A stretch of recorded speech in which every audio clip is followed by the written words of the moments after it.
너희는 하나님의 성전이라는 제목으로 함께 은혜를 나누고자 합니다.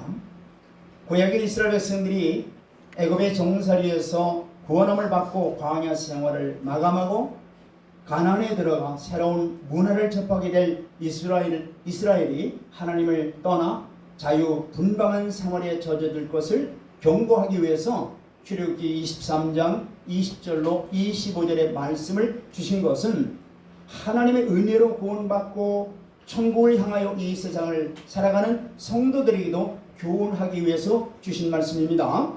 물론 이 경고는 이스라엘 백성들에게 징계와 심판을 예고나 하시는 그러한 두려운 하나님을 만들기 위함이 아니라 희망과 축복의 약속을 주어 오직 여호와만이 참사랑의 원천임을 알게 하려는 데 있는 것입니다. 하나님께서는 어떤 방법으로 약속의 땅 가나안으로 이스라엘 백성들을 인도하시는가를 이 출애굽기 23장 20절로 25절의 말씀을 통해서 우리가 보겠습니다. 이는 천국을 향해 가는 성도들에게도 하나님은 이와 같은 방법으로 인도하고 계시다고 있다는 것을 오늘 이 시간에 우리에게 교훈하시기 위해서 기록한 말씀들입니다. 이 출애굽기 23장 20절로 25절의 말씀을 보면은 하나님은 약속된 가나안 땅이라 할지라도 무조건 백성들을 그곳으로 들여보내지 않는다는 것을 우리가 알 수 있습니다. 즉 택한 백성들이라 할지라도 조건에 맞아야 들어갈 수 있다는 말씀을 주시는 거예요. 우리 출애굽기 23장 20절 말씀을 보겠습니다. 시작. 내가 사자를 네 앞에 보내어 길에서 너를 보호하여 너를 내가 예비하는 곳에 이르게 하리니. 아멘. 여기 여호와의 사자는 이스라엘의 구속주가 될 뿐만 아니라 장차 온 인류의 구속주가 되실 성육신 이전의 예수 그리스도를 가리키는 것입니다. 너희들을 앞에서 보호하시고 인도하시는 여호와의 사자의 인도를 받아야 예비된 가나안에 들어간다는 것을 말씀하고 있는 거예요. 바로 우리도 예수 그리스도를 통해서만 천국에 들어갈 수 있다는 것을 말씀하고 있는 것입니다. 21절 말씀 보겠습니다. 시작. 너희는 삼가 그의 목소리를 청정하고 그를 노엽게 하지 말라. 그가 너희의 허물을 용서하지 아니할 것은 내 이름이 그에게 있음이니라. 아멘. 여기 허물을 사하지 아니할 것은 내 이름이 네게 있다, 이렇게 말씀하고 있죠. 아멘. 네. 자, 하나님께서 보내시는 이 여호와의 사자께 반드시 순종해야 한다는 말씀을 하고 있는데, 그러나 이스라엘 백성들은 시내산을 떠나서 가나안으로 향하던 중에 하나님에 대한 배반과 시험을 되풀이하던 끝에 결국은 40년간의 광야 생활 동안에 20세 이상의 출애굽 1세대는 가나안 땅에 들어가지 못하고 광야에서 모두 다 죽고 새로운 세대만이 가나안에 들어갔던 내용이 민수기 14장에 기록되어 있죠.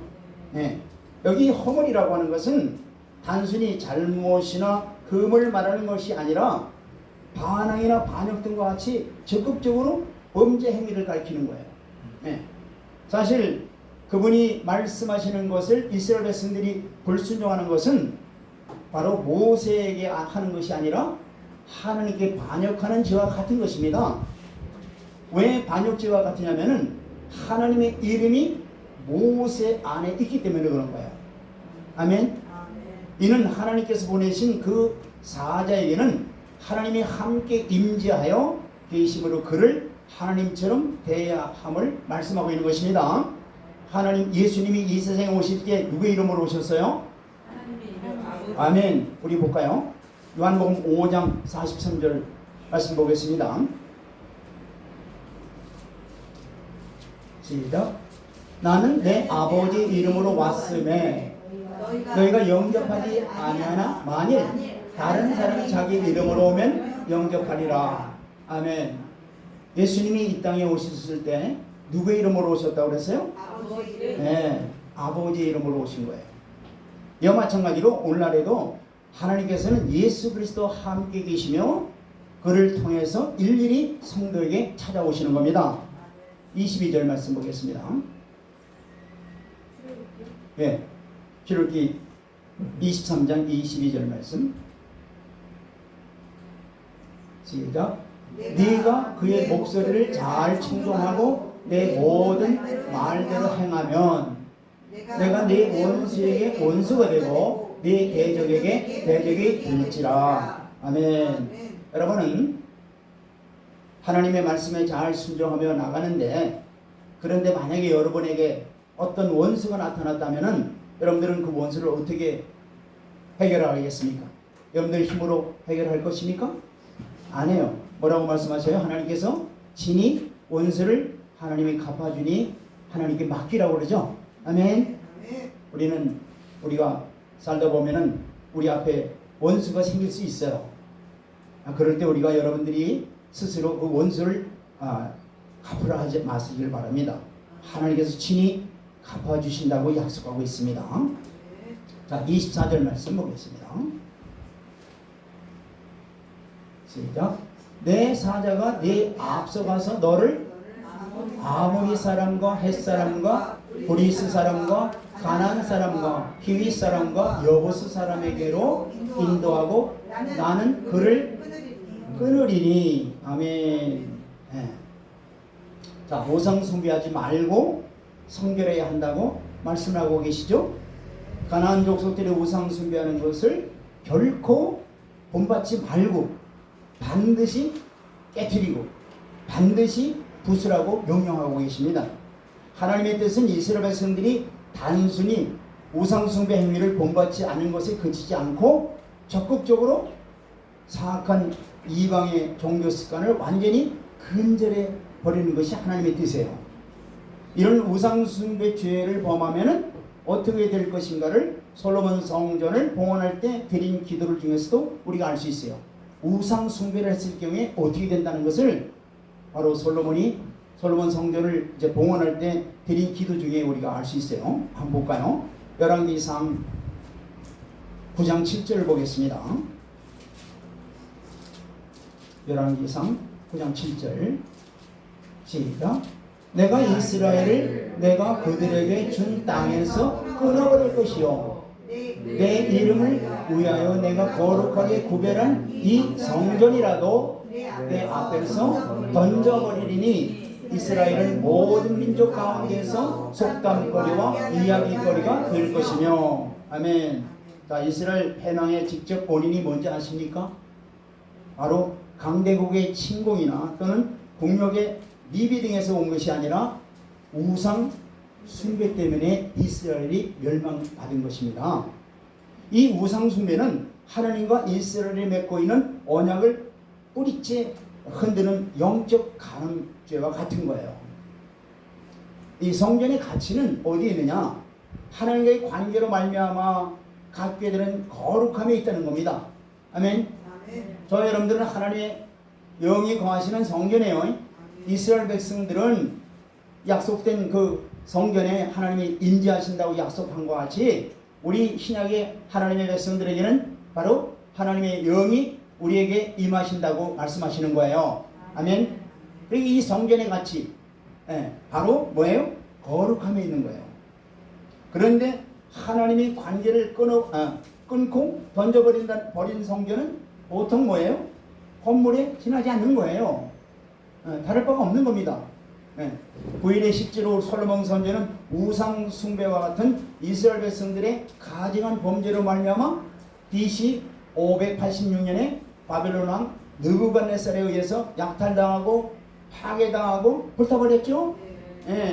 신약에서는 오늘 본문 고린도전서 3장에서도 보면은 우리가 하나님의 영이 임재하신 하나님의 성전이라고 말씀하고 있습니다. 그렇다면 성도가 우상 숭배하는 것은 얼마나 큰 죄악인지 말씀을 통해서 알게 되겠죠. 현대에 있어서 우상 숭배라고 하는 것은 성도가 하나님 한 분 외에 세상적인 것에 의존하는 것을 말하는 거예요. 더 광범위하게 말한다면 하나님 말씀에 순종하지 않고 자기 소견대로 살아가는 자들은 다 우상 숭배하는 자들이요 세상과 가늠한 자들이라고 성경은 말씀하고 있는 것입니다. 또 물질과 하나님을 겸하여 섬기는 것을 우상 숭배라고 말씀하고 있는 거예요. 볼까요? 야고보서 4장 4절 말씀을 보겠습니다.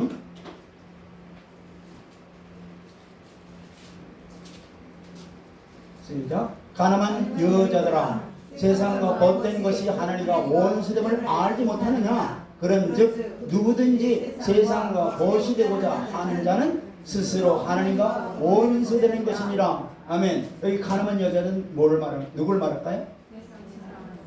가늠한 여자들 누구예요? 네, 성도라 하면서 세상을 사랑하는 자들이에요. 그런 자들이 봐요. 세상과 벗된 자들은 바로 하나님과 원수가 된다고 말씀하고 있죠. 네? 아멘. 이와 같이 하나님 한 분을 경외하며 그분만을 섬기지 않는 그 모든 것은 세상과 가늠하며 이는 끝내 구원을 받지 못한다는 결론에 도달하게 되는 것입니다. 그래서 주의 말씀에 온전히 순종함이 살 길이요 끝내 천국에 들어갈 수 있는 유일한 길이라는 것을 알아야 되는 것입니다. 요한복음 15장 5절 말씀 보겠습니다. 시작.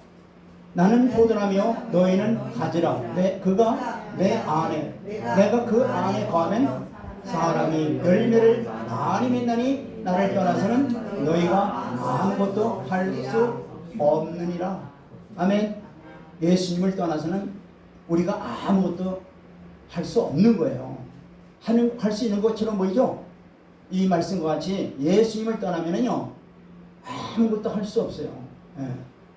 자, 출애굽기 23장 25절 말씀을 보겠습니다. 그래서 이 말씀을 주시는 거예요. 25절 말씀. 자, 시작.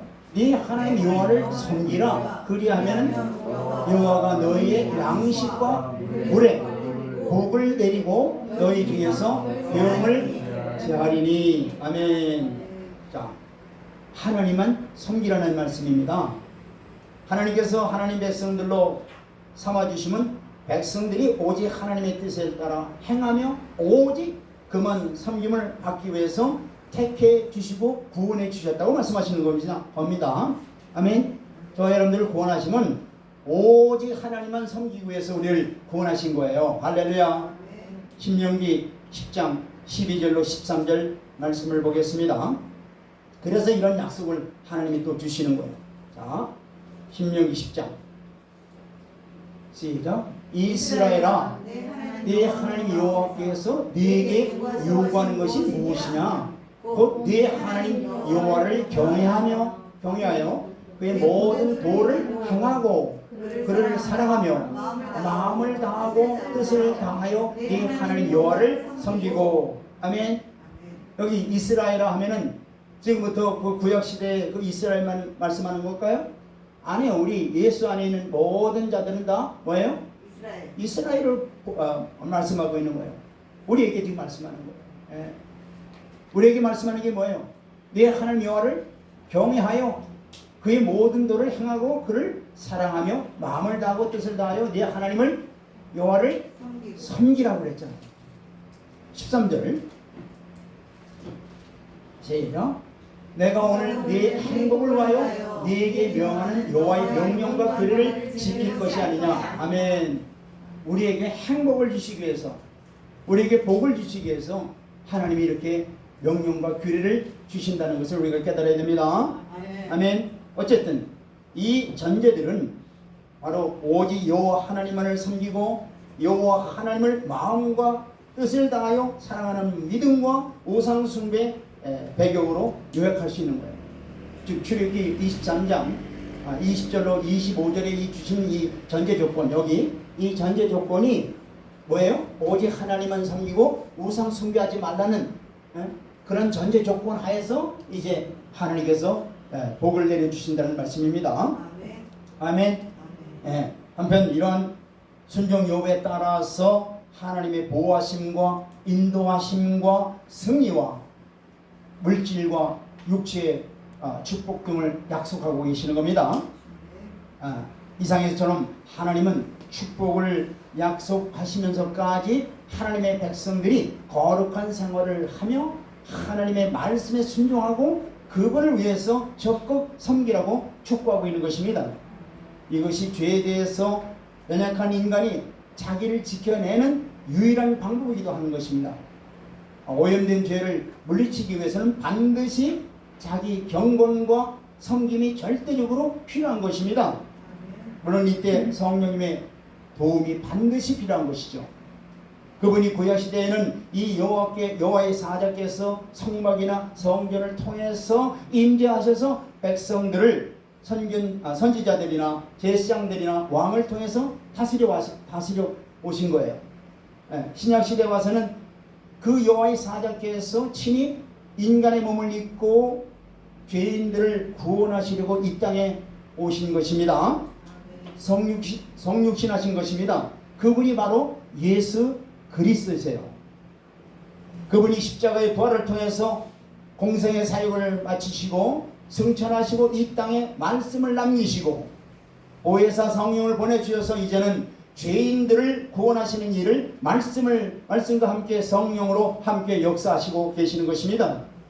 믿는 자들의 심령에 임재하셔서 마치 구약시대의 성전에 임재하셨던 것 같이 일하고 있다는 것을 오늘 본문을 통해서 말씀하고 있는 것입니다. 16절을 보면 본문 16절을 보면은 성도나 교회를 구약의 성전에 비유한 이유는 바로 성도들의 생각이 하나님의 뜻에서 벗어나 나뉘어 분쟁하고 시기하고 다투고 싸우는 것이 교회를 부패시키고 파괴시키는 것이므로 하나님의 심판을 면치 못할 중대한 죄악임을 경고하기 위해서 그렇게 알기 쉽게 비유로 말씀하시는 거예요. 자, 첫째, 성도는 하나님의 은혜와 영광을 비춰야 할 하나님의 성전이라고 말씀하시는 거예요. 성도가 하나님 성전으로 삼아주신 것은 왜 성전으로 삼아주셨다고요? 하나님의 은혜와 영광을 세상 가운데 비치기 위해서 우리를 성전 삼아주신 겁니다. 네. 그래서 너희가 하나님의 성전인 것과 하나님의 성령이 너희 안에 거하시는지를 알지 못하느냐 이렇게 책망적으로 말씀하시는 거예요. 자, 이러한 선언은 바로 유대인들에게는 엄청난 충격이 되겠죠. 유대인들에게는. 왜냐하면 유대인들에게 있어서 하나님의 성전은 오로지 예루살렘에 있는 돌로 지은 성전 한 곳 외에는 있을 수 없을 뿐만 아니라 그곳을 자신들조차도 함부로 접근할 수 없을 만큼 너무나 거룩한 곳이고 이방인들에게는 일정한 한계를 넘어서는 안 된다고 굳게 그들이 믿고 있었던 거예요. 그런데 이렇게 제한적으로만 접근을 허락하던 이방인들에게 성전을 출입할 뿐만 아니라 아예 그들이 성전 자체라고 선언하고 있으니 이는 절대로 살려둘 자가 아니라 뭐예요? 죽여야 할 자라고 티끌을 날리면서 그런 화풀이를 했던 자들이 바로 사도행전에 보면은 잘 나와 있죠. 티끌을 날리면서 이방인들이 어떻게 성전에 들어올 수 있느냐. 예. 그 당시에는 성전이 아니라 이방인이니까 회당이겠죠. 예. 들어올 수 있느냐 하면서 막 티끌을 흘리면서 화를 내고 그랬던 것이죠. 자, 그렇다면 바울이 무슨 근거로 성도 각 개인을 하나님의 성전이라고 담대히 말할 수 있겠습니까? 이는 바로 예수 그리스도를 믿고 고백한 성도들에게 하나님의 영인 성령님이 내주하고 계시기 때문에 그렇게 담대히 선포할 수 있게 되는 것입니다. 보세요. 요한일서 5장 20절 말씀을 보겠습니다. 요한일서 5장 20절 시작. 또 아는 것은 하나님의 아들이 이르러 우리에게 지각을 주사 우리로 참된 자를 알게 하신 것과 또한 우리가 참된 자 곧 그의 아들 예수 그리스도 안에 있는 것이니 그는 참 하나님이시요 영생이시니라. 아멘. 우리 안에 와 계신 예수님이 누구시라고요? 하나님이시며 영생이다 이 말이에요. 그걸 누가 알게 하시는 거예요? 성령님이 우리에게 알게 하시는 거예요. 여러분들 어마어마한 존재라는 걸 아셔야 돼요. 아멘. 이런 예수 그리스도를 믿는 우리에게 하나님의 영이 임재하시는 성전이라고 선포하고 계시는 겁니다. 그래서 고린도전서 12장 3절에 이렇게 말씀하시는 거예요. 그러므로 내가 너에게 알게 하노니 하나님의 영으로 말미암는 자는 누구든지 예수를 저주할 자라 하지 않고 또 성령으로 아니하고는 누구든지 예수를 주시라 할 수 없느니라. 아멘. 여러분들 안에 성령님이 임재하셔서 우리가 믿는 예수님이 우리 안에 있다는 것을 바로 증거할 수 있는 거예요. 할렐루야. 그렇기 때문에 우리 성도 각 개인은 하나님의 영이 임재하는 성전입니다. 성령은 어떤 분이십니까? 바로 삼위일체 하나님 중에 눈에 안 보이는 영이신 하나님이십니다. 구약시대는 하나님의 건물로 지은 성전에 임하셨죠. 그리고 그 성전을 통해서 하나님의 은혜와 영광을 나타내 보이셨어요. 그러나 신약시대 오늘 이 시대에는 더 이상 건물로 지어진 성전에 임하지도 않고 그런 성전은 아예 존재하지도 않습니다. 오늘 이 땅에 존재하는 바로 유일한 성전은 바로 하나님의 영이신 성령님이 믿는 자들 심령 속에 임재하시는 성도 각 개인들 뿐입니다. 이러한 성도들의 모임이 바로 영화로운 교회예요. 무슨 교회라고요? 영화로운 교회. 에베소 5장 27절에 말씀하고 있는 영화로운 교회라는 말이에요. 그 영화로운 교회 안에 여러분들의 지체로서 성도 지체로서 함께 모여 있는 겁니다. 바로 그러기에 성도가 아주 귀한 존재라는 거예요. 지금은 하나님의 새 성전인 우리 성도들을 통해서 당신의 은혜와 영광을 사람들에게 나타내 보이기를 원하십니다. 그러니까 우리를 통해서 하나님의 영광을 드러내기를 원하시는 거예요.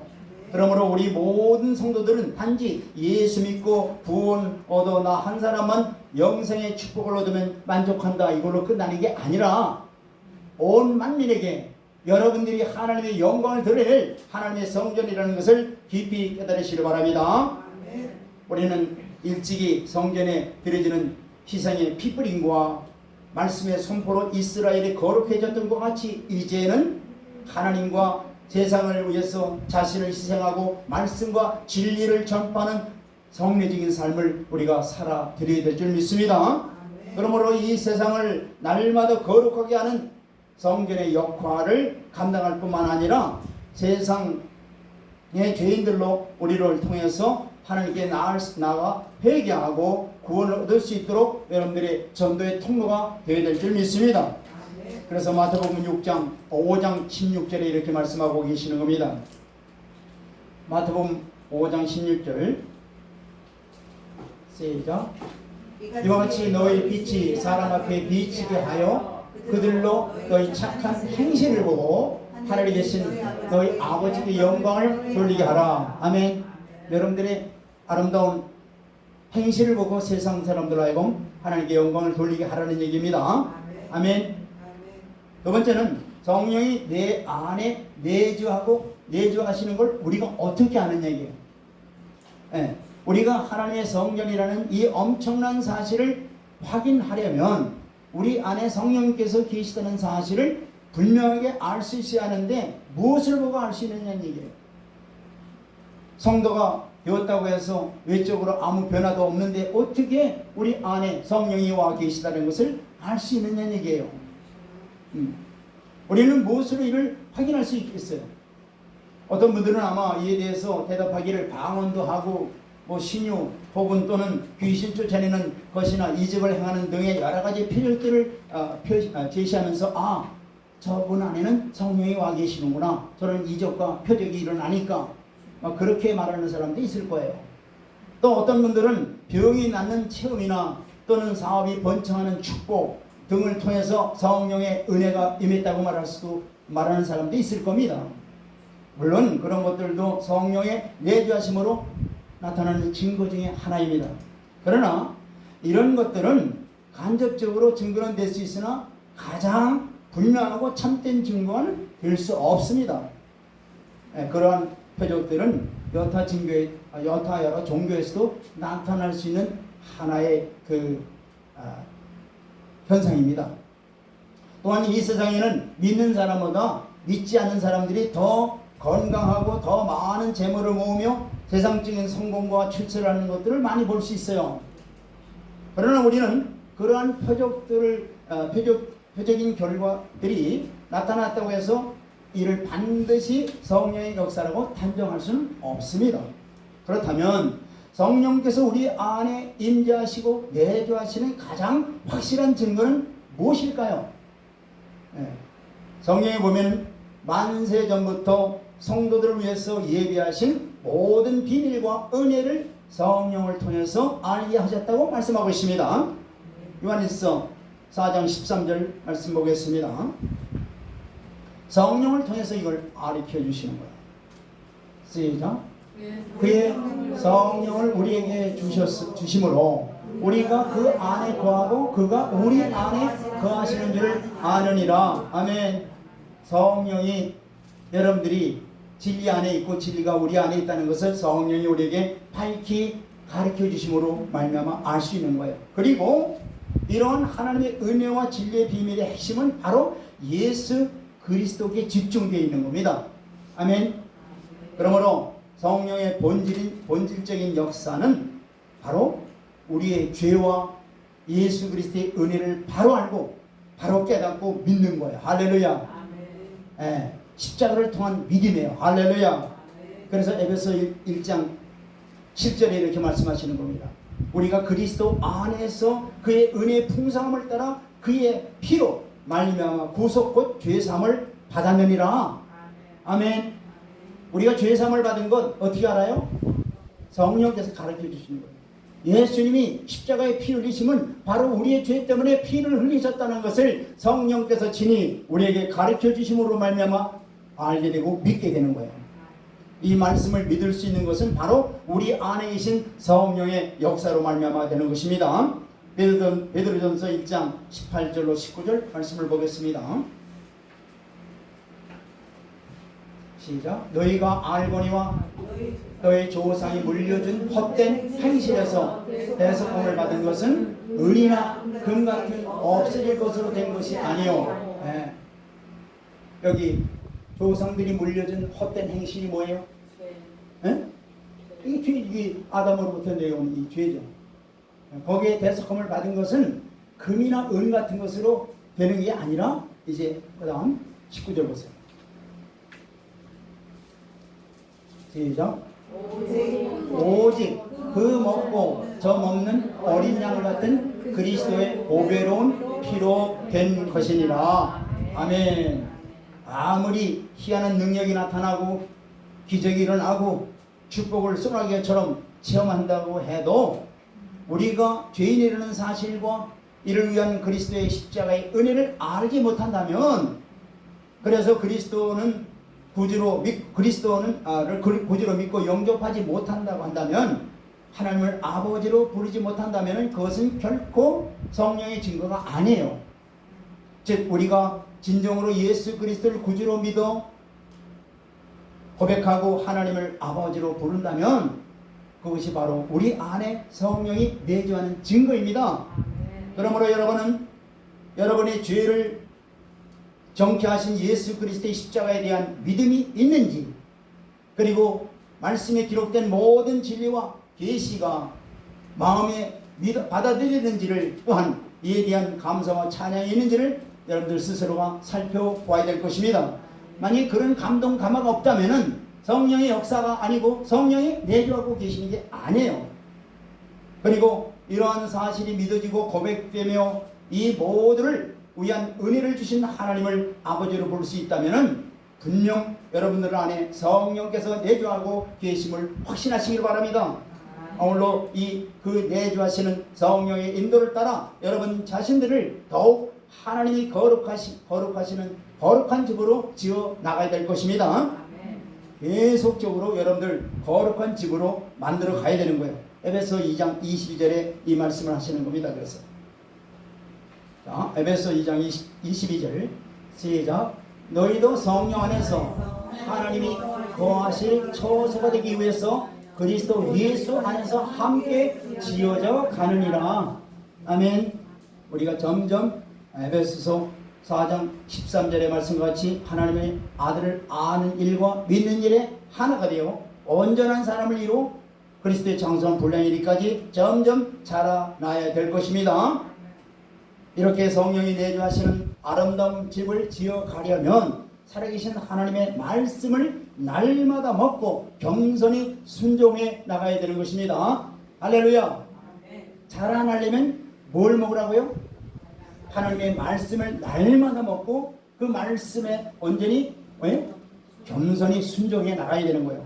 그럴 때 하나님께서 원하시는 대로 그리스도의 장성한 분량에 이르기까지 우리가 자라나게 되리라 믿습니다. 17절 보겠습니다. 본문 고린도전서 3장 17절 말씀입니다. 시작.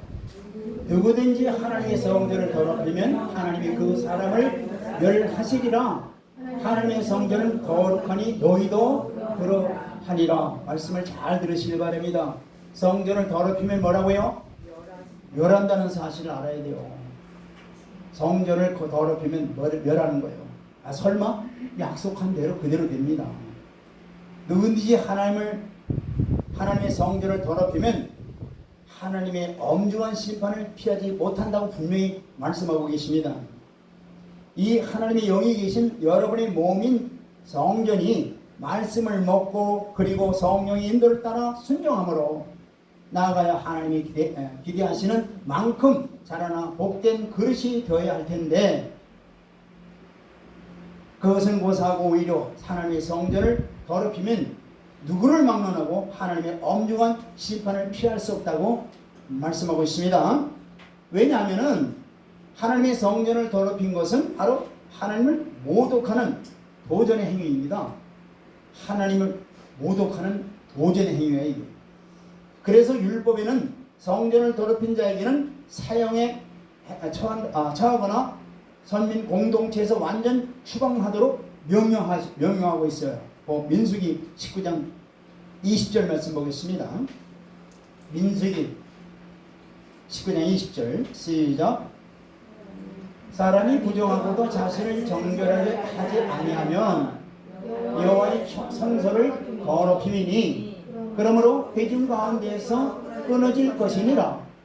그는 정결하게 하는 물로 뿌림을 받지 아니하였은즉 부정하리라. 아멘. 자, 이처럼 돌로 지어지는 그러한 성전을 더럽힌 자에게조차 엄중한 형벌을 내리도록 규정하신 하나님께서 영적 성전인 성도의 몸을 더럽힌 자들을 멸하실 것을 너무나 제명한 사실로서 분명히 분쟁을 치르고 또 성도의 모임인 교회를 거룩하게 유지하려는 것이 곧 바울을 통해서 주시는 요지입니다.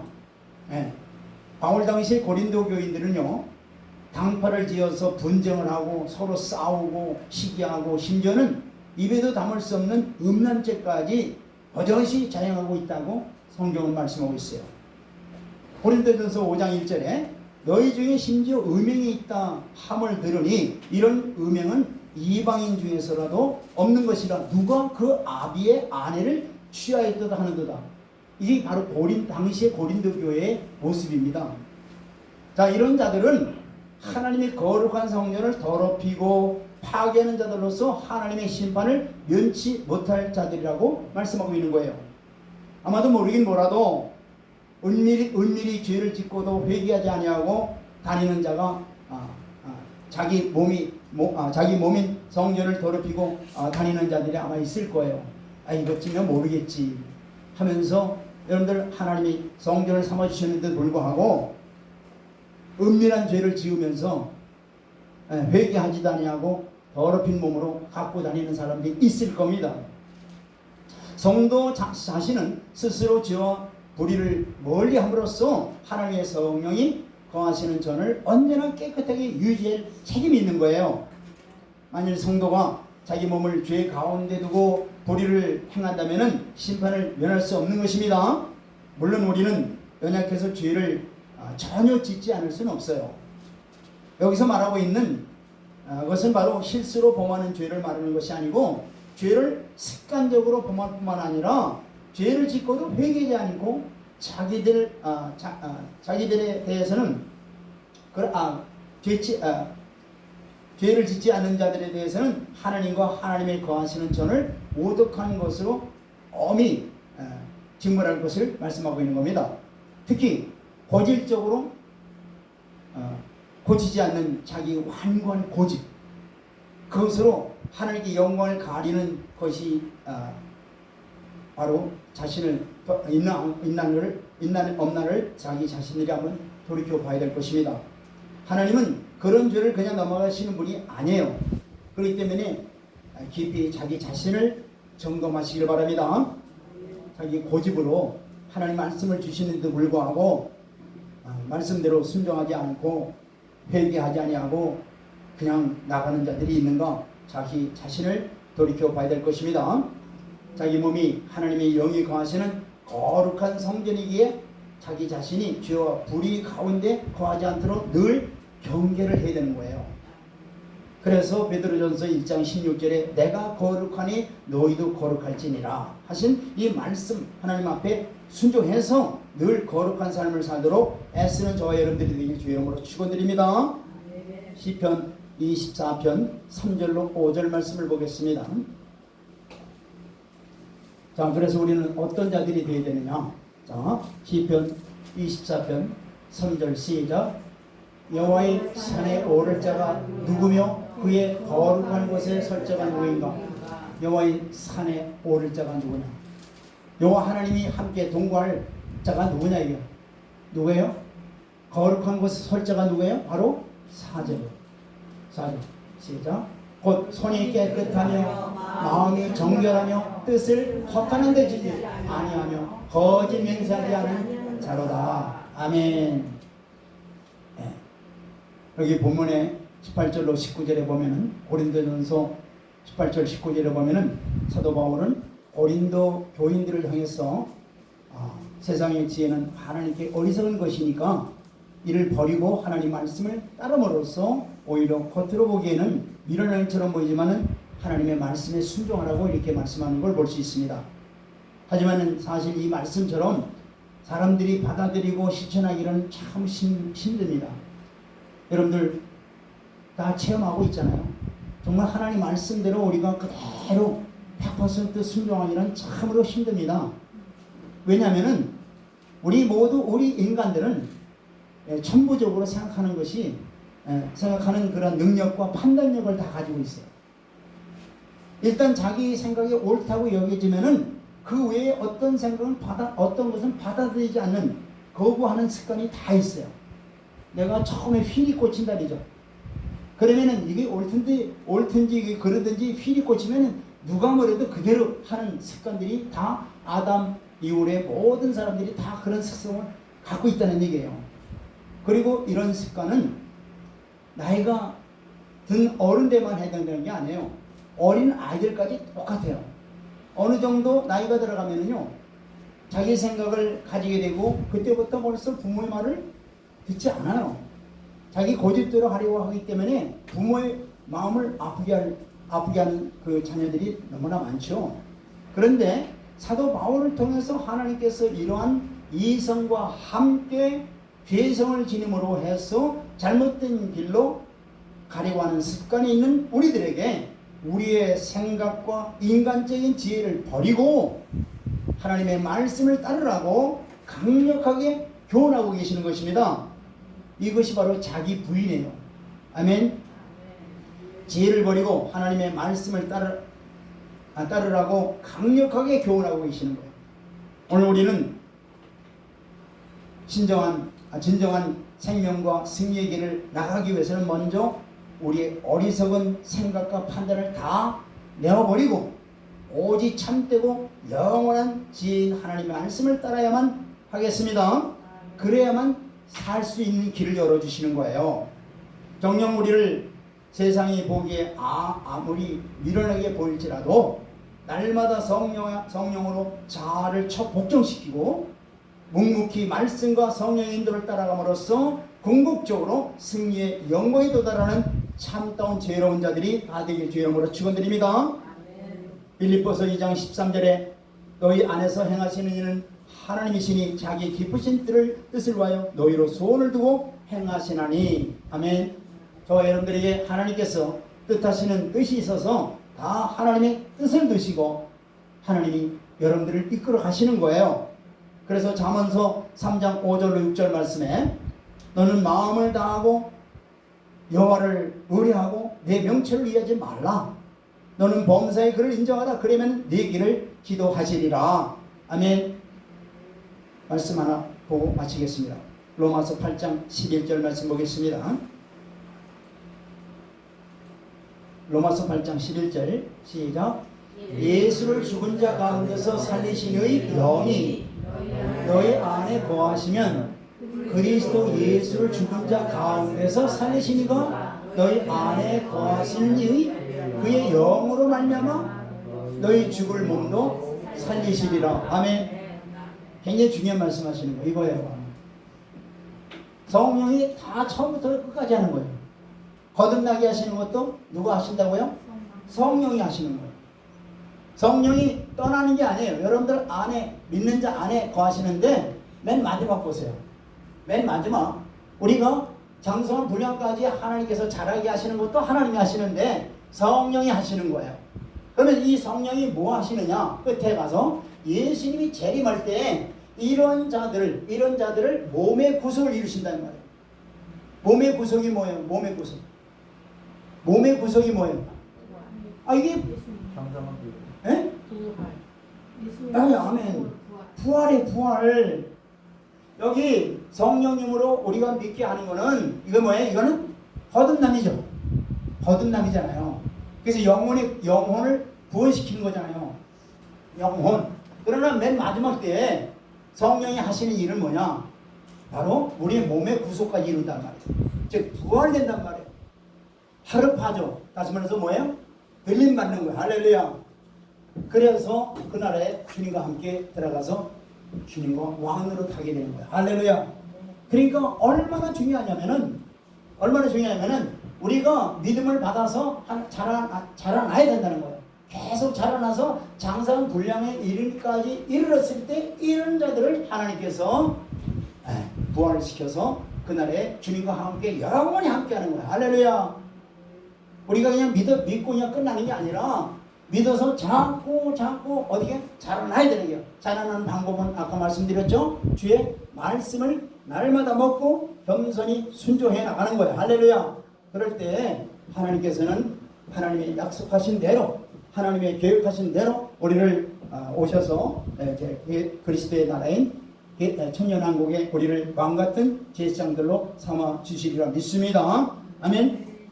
그러니까 이렇게 오직 주의 말씀에 겸손히 순종하여 나아가는 자들은 결국은 주님 오실 때 몸의 구속함을 받아서 주님이 친히 통치하시는 곳에서 주님과 함께 왕노릇하는 것을 성경은 분명히 말씀하고 있습니다.